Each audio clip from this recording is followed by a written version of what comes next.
This is a construction worker Spider-Man. Let's resemble him and see what he looks like. Okay, so this is his body. This is his hat. Put it like this, like so. And now onto the elbows. Up the hat. Put it back in. Up.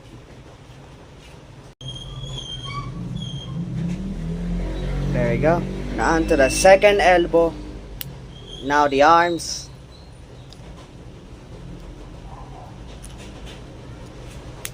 And on the, I don't know what these are called.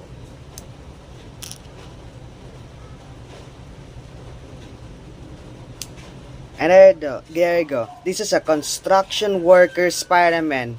As you can see because of the hat.